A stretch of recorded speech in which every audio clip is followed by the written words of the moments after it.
ओम शांति। आज 14 मई 2025 आज की साकार मुरली के अनमोल मधुर महावाक्य सुनेंगे। मीठे मीठे बाबा के मीठे बच्चे, अभी तुम संगम पर हो, तुम्हें पुरानी दुनिया से ताल्लुक नाता तोड़ देना है। अभी तुम संगम पर हो, तुम्हें पुरानी दुनिया से ताल्लुक नाता तोड़ देना है, क्योंकि यह पुरानी दुनिया अब खत्म होनी है। पुरानी दुनिया अब खत्म होनी है। प्रश्न है, संगम की कौन सी विशेषता सारे कल्प से न्यारी है? उत्तर है, संगम की ही विशेषता है। पढ़ते यहाँ हो, प्रारब्ध भविष्य में पाते हो। बाबा कहते संगम की ही विशेषता है, पढ़ते यहाँ हो, प्रारब्ध भविष्य में पाते हो। सारे कल्प में ऐसी पढ़ाई नहीं पढ़ाई जाती जिसकी प्रारब्ध दूसरे जन्म में मिले। अभी तुम बच्चे मृत्यु लोक में पढ़ रहे हो, अमर लोक के लिए, और कोई दूसरे जन्म के लिए पढ़ता नहीं। गीत है दूर देश का रहने वाला। ओम शांति। बाबा कहते दूर देश का रहने वाला कौन? यह तो कोई भी जानते नहीं। क्या उनको अपना देश नहीं है जो पराये देश में आए हैं? वह अपने देश में नहीं आते हैं। यह रावण राज्य पराया देश है ना। रावण राज्य पराया देश है ना। क्या शिव बाबा अपने देश में नहीं आते हैं? अच्छा, रावण का प्रदेश कौन सा है और देश कौन सा है? शिव बाबा का अपना देश कौन सा है, पराया देश कौन सा है? फिर बाप आते हैं पराये देश में, तो उनका देश कौन सा है? अपने देश की स्थापना करने आते हैं, लेकिन क्या वह अपने देश में खुद आते हैं? एक दो ने सुनाया। अच्छा, इस पर सब विचार सागर मंथन करना। ये बहुत समझने की बात है। रावण का पराया देश बताना बहुत सहज है। राम राज्य में कभी रावण आता नहीं। बाप को रावण के देश में आना पड़ता है। शिव बाबा को रावण के देश में आना पड़ता है, क्योंकि रावण राज्य को चेंज करना होता है। यह है संगम युग। वह सतयुग में भी नहीं आते, कलयुग में भी नहीं आते, संगम पर आते हैं।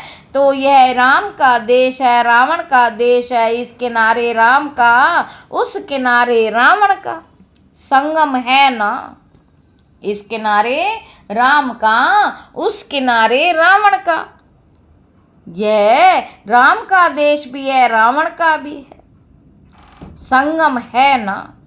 अभी तुम बच्चे संगम पर हो, ना इस तरफ ना उस तरफ। अपने को संगम पर समझना चाहिए, हमारा उस तरफ ताल्लुक नहीं है। बुद्धि से पुरानी दुनिया से ताल्लुक तोड़ना पड़ता है। रहते तो यहाँ ही हैं, परंतु बुद्धि से जानते हैं ये पुरानी दुनिया ये खत्म होनी है। आत्मा कहती है अभी मैं संगम पर हूँ। बाप आया हुआ है, उनको खेवैया भी कहते हैं। अभी हम जा रहे हैं, कैसे? योग से।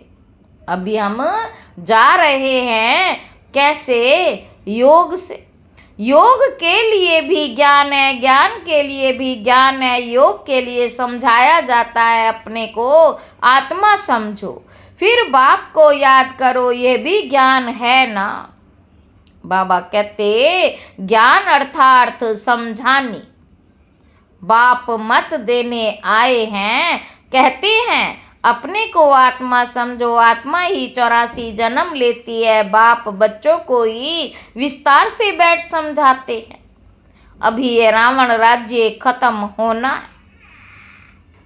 यहाँ है कर्म बंधन, वहाँ है कर्म संबंध। बंधन दुख का नाम है, संबंध सुख का नाम है।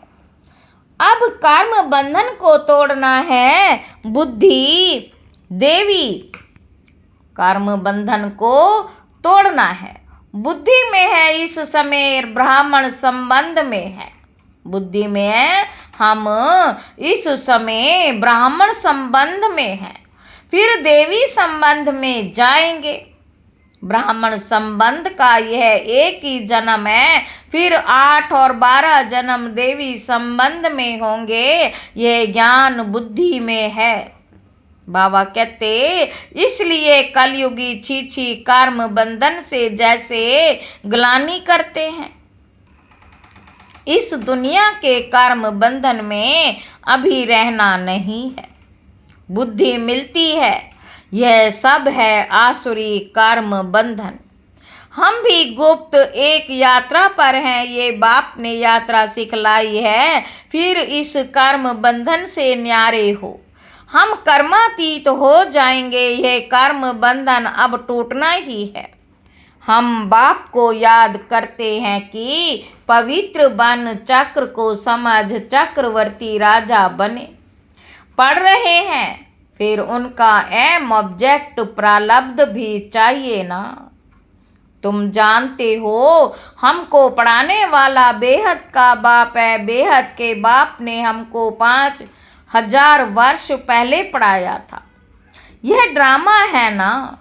जिनको कल्प पहले पढ़ाया था उनको ही पढ़ाएंगे। आते रहेंगे, वृद्धि को पाते रहेंगे। सब तो सतयुग में नहीं आएंगे। बाबा कहते बाकी सब जाएंगे वापिस घर। इस पार है नरक, उस पार है स्वर्ग। उस पढ़ाई में तो समझते हैं हम यहाँ पढ़ते हैं, फिर प्रारब्ध भी यहाँ पाएंगे। यहाँ हम पढ़ते हैं संगम पर, इनकी प्रारब्ध हमको नई दुनिया में मिलेगी। बाबा कहते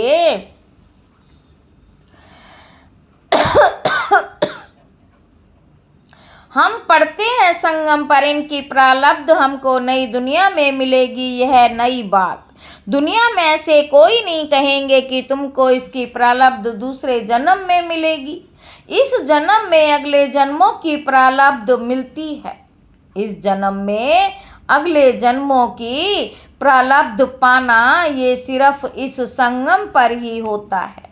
बाप भी आते हैं संगम युग पर। तुम पढ़ते हो पुरुषोत्तम बनने के लिए। एक ही बार भगवान ज्ञान सागर आकर पढ़ाते हैं नई दुनिया अमरपुरी के लिए। यह तो है कलयुग मृत्यु लोक। हम पढ़ते हैं सतयुग के लिए, नरकवासी से स्वर्गवासी होने के लिए। यह है पराया देश, वह है अपना देश। उस अपने देश में बाप को आने की दरकार नहीं। वह देश बच्चों के लिए ही है। वहाँ सतयुग में रावण का आना नहीं होता। सतयुग में रावण का आना नहीं होता। रावण गुम हो जाता है, फिर आएगा द्वापर में तो बाप भी गुम हो जाता है। सतयुग में कोई भी उनको जानते ही नहीं, तो याद भी क्यों करेंगे। बाबा कहते सुख की प्रारब्ध पूरी होती है तो फिर रावण राज्य शुरू होता है। इनको पराया देश कहा जाता। बाबा कहते अभी तुम समझते हो हम संगम युग पर हैं, हमको रास्ता दिखलाने वाला बाप मिला है। बाकी सब धक्के खाते रहते हैं। जो बहुत धक्के हुए होंगे, जिन्होंने कल्प पहले रास्ता लिया होगा वही आते होंगे, वही आते रहेंगे। बाबा कहते तुम पंडे सबको रास्ता बताते हो। यह है रूहानी यात्रा का रास्ता, सीधा चले जाएंगे सुख धाम। तुम पंडे पांडव संप्रदाय हो, पांडव राज्य नहीं कहेंगे। राज्य ना पांडवों का ना कौरवों का हो। दोनों को ताज नहीं है, भक्ति मार्ग में दोनों को ताज दे दिया है। अगर दे भी दे तो कौरवों को लाइट का ताज नहीं देंगे, कौरवों को लाइट का ताज नहीं देंगे। पांडवों को भी लाइट नहीं दे सकते क्योंकि पुरुषार्थी है, चलते चलते गिर पड़ते, तब किसको देवें। इसलिए ये सब निशानी विष्णु को दी क्योंकि वह पवित्र है। सतयुग में सब पवित्र संपूर्ण निर्विकारी होते हैं। पवित्रता की लाइट का ताज है। इस समय तो कोई पवित्र नहीं है। सन्यासी लोग कहलाते हैं कि हम पवित्र हैं, परंतु दुनिया तो पवित्र नहीं है ना। जन्म फिर भी विकारी दुनिया में ही लेते हैं। यह है रावण की पतित पुरी। पावन राज्य सतयुग नई दुनिया को कहा जाता है। अब तुम बच्चों को बाप बागवान कांटों से फूल बनाते। अब तुम बच्चों को बाप बागवान कांटों से फूल बनाते हैं। वे पतित पावन भी हैं, खेवैया भी है, बागवान भी है। बागवान आए हैं कांटों के जंगल में। बागवान शिव बाबा आए हैं कांटों के जंगल में। तुम्हारा कमांडर तो एक ही है, यादवों का कमांडर। चीफ शंकर को कहूँ, चीफ शंकर को कहें। यूं तो वह कोई विनाश कराते नहीं। बाबा कहते यूं तो वह कोई विनाश कराते नहीं। जब समय होता है तो लड़ाई लगती। कहते शंकर की प्रेरणा से मुसलादी बनते हैं। ये सब कहानियाँ बैठ बनाई हैं। पुरानी दुनिया खत्म तो जरूर होनी है। मकान पुराना होता तो गिर पड़ता, मनुष्य मर जाते। ये भी पुरानी दुनिया खत्म होनी है। ये सब दब कर मर जाएंगे। कोई डूब मरेंगे, कोई शौक में मरेंगे। बॉम्ब आदि की जहरीली वायु भी मार डालेगी। बच्चों की बुद्धि में अभी विनाश होना ही है। हम उस पार जा रहे हैं। कलयुग पूरा हो, सतयुग की स्थापना जरूर होनी है। फिर आधा कल्प लड़ाई होती ही नहीं। बाबा कहते अभी बाप आए हैं पुरुषार्थ कराने। यह लास्ट चांस है। देरी की तो फिर अचानक ही मर जाएंगे। मौत सामने खड़ा है। अचानक बैठे बैठे मनुष्य मर जाते हैं। मरने के पहले तो याद की यात्रा करो। अभी तुम बच्चों को घर जाना है, इसलिए बाप कहते बच्चे घर को याद करो। इससे अंत मति सो गति हो जाएगी। घर चले जाएंगे, परंतु सिर्फ घर को याद करेंगे तो पाप विनाश नहीं होंगे। घर को याद करेंगे तो पाप विनाश नहीं होंगे। बाप को याद करेंगे तो पाप विनाश हो और तुम अपने घर चले जाएंगे।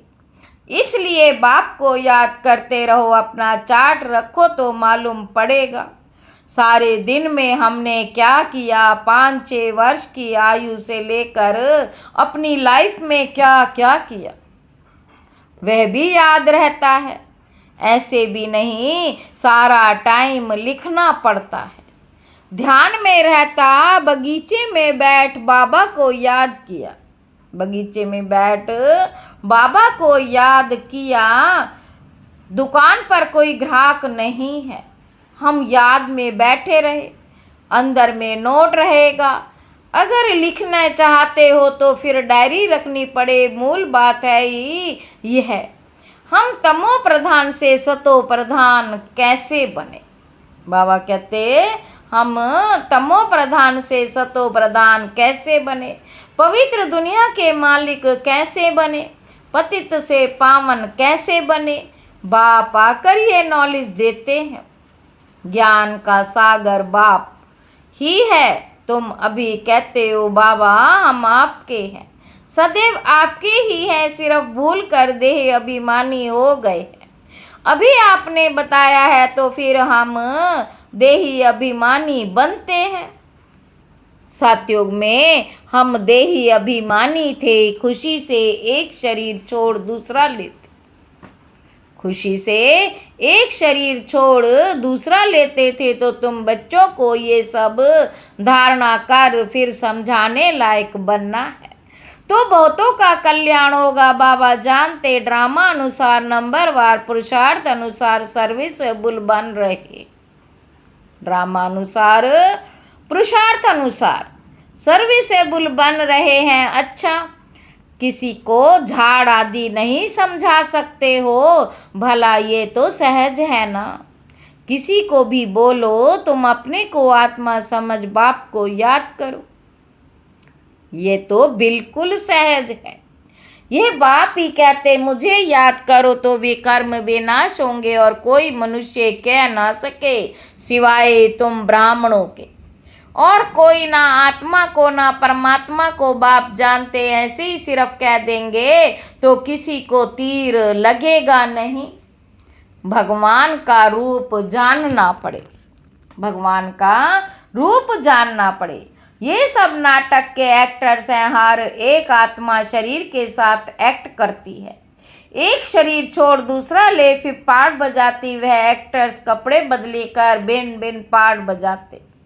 तुम फिर शरीर बदलते हो, वो कोई मेल व फीमेल की ड्रेस पहनेंगे अल्पकाल के लिए, यहाँ मेल का चोला लिया तो सारी आयु मेल ही रहेंगे।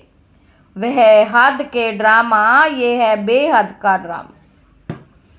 पहली मुख्य बात है बाप कहते मुझे याद करो, योग अक्षर भी काम में नहीं लाओ, क्योंकि योग तो अनेक प्रकार के सीखते हैं, वह सब है भक्ति मार्ग के। अब बाप कहते मुझे याद करो, घर को याद करो, तुम घर में चले जाएंगे। शिव बाबा इनमें आकर शिक्षा देते, बाप को याद करते करते तुम पावन बन जाएंगे, फिर पवित्र आत्मा उड़ेगी। जितना जितना याद किया होगा, सर्विस की होगी, उतना वह ऊंच पद पाएंगे। याद में ही बहुत विघ्न पड़ते हैं।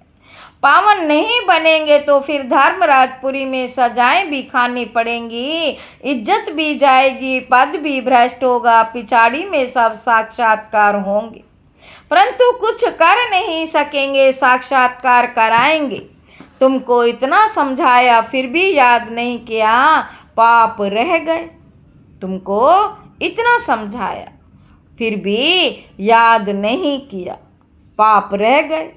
अब खाओ सजा। उस समय पढ़ाई का टाइम नहीं रहता, अफसोस करेंगे हमने क्या किया, नाहक टाइम गंवाया। परंतु सजा तो खानी पड़े, कुछ ही थोड़े हो सकेगा। ना पास हुए तो हुए, फिर पढ़ने की बात ही नहीं। उस पढ़ाई में तो ना पास हो फिर पढ़ते हैं, यह तो पढ़ाई ही पूरी हो जाएगी। अंत समय में पश्चाताप ना करना पड़े, उसके लिए बाप राय देते बच्चे अच्छी रीति पढ़ लो, झारमोई झागमोई में अपना टाइम वेस्ट मत करो, नहीं तो बहुत पछताना पड़ेगा। माया बहुत उल्टे काम करा देती, चोरी कभी नहीं की होगी वह भी कराएगी, पीछे स्मृति आएगी हमको तो माया ने धोखा दे दिया। पहले दिल में ख्याल आता फलानी चीज उठाऊं, बुद्धि तो मिली है, ये राइट है व रोंग, ये चीज उठाऊं तो रोंग होगा, नहीं उठाएंगे तो राइट होगा। अब क्या करना है, पवित्र रहना तो अच्छा है, अच्छा है ना, पवित्र रहना तो अच्छा है ना, संग में आकर लूज नहीं होना। हम भाई बहन हैं, फिर नाम रूप में क्यों फंसे, देह अभिमान में नहीं आना है, परंतु माया बड़ी जबरदस्त है। माया रोंग काम कराने के संकल्प लाती है। बाप कहते तुमको रोंग काम करना नहीं है, लड़ाई चलती फिर गिर पड़ती, फिर राइट बुद्धि आती ही नहीं, हमको राइट काम करना है, अंधों की लाठी बनना है। अच्छे से अच्छा काम है यह अंधों की लाठी बनना है। शरीर निर्वाह के लिए समय तो है, रात को नींद भी करनी है, आत्मा थक जाती तो फिर सो जाती, शरीर भी सो जाता। शरीर निर्वाह के लिए आराम करने के लिए टाइम तो है, बाकी समय मेरी सर्विस में लग जाओ, याद का चार्ट रखो, लिखते भी हैं फिर चलते चलते फेल हो जाते। बाप को याद नहीं करते, सर्विस नहीं करते तो रॉन्ग काम होता रहता है। अच्छा, मीठे मीठे सिक्के लदे बच्चों प्रति माता पिता बाप दादा का याद प्यार और गुड मॉर्निंग। रूहानी बाप की रूहानी बच्चों को नमस्ते। हम रूहानी बच्चों की रूहानी बाप दादा को याद प्यार और गुड मॉर्निंग। नमस्ते बाबा, नमस्ते। शुक्रिया बाबा, शुक्रिया। धारणा के लिए मुख्य सार, पहला पॉइंट, झारमुई झागमुई में अपना टाइम वेस्ट नहीं करना। माया कोई भी उल्टा काम ना कराए, ये ध्यान रखना। संग दोष में आकर कभी लूज नहीं होना। देह अभिमान में आकर किसी के नाम रूप में नहीं फंसना। दूसरा पॉइंट है, घर की याद के साथ साथ बाप को भी याद करना। याद के चार्ट की डायरी बनानी, नोट करना हमने सारे दिन में क्या क्या किया, कितना समय बाप की याद में रहे। वरदान है, नम्रता रूपी कवच द्वारा व्यर्थ के रावण को जलाने वाले सच्चे स्नेही सहयोगी भाव। कोई कितना भी आपके संगठन में कमी ढूंढने की कोशिश करे, लेकिन जरा भी संस्कार भाव का टक्कर दिखाई ना दे। अगर कोई गाली भी दे, इंसल्ट भी करे, आप सेंट बन जाओ। अगर कोई रॉन्ग भी करता तो आप राइट रहो। कोई टक्कर लेता है तो भी आप उसे स्नेह का पानी दो। यह क्यों, ऐसा क्यों, ये संकल्प करके आग पर तेल नहीं डालना। नम्रता का कवच पहन कर रहो। जब नम्रता होगी, जहाँ नम्रता होगी वहाँ स्नेह और सहयोग भी अवश्य होगा। स्लोगन है, मेरेपन के अनेक हद की भावनाएं एक मेरे बाबा में समा दो। अव्यक्त इशारे, रूहानी रॉयल्टी प्योरिटी की पर्सनैलिटी धारण करो। रूहानी रॉयल्टी का फाउंडेशन संपूर्ण पवित्रता है। तो अपने से पूछो कि रूहानी रॉयल्टी की झलक और फलक आपके रूप व चरित्र से हर एक को अनुभव होती है। नॉलेज के दर्पण में अपने को देखो कि मेरे चेहरे पर चलन में वह रूहानी रॉयल्टी दिखाई देती है या साधारण चलन और चेहरा दिखाई देता है। अच्छा, ओम शांति।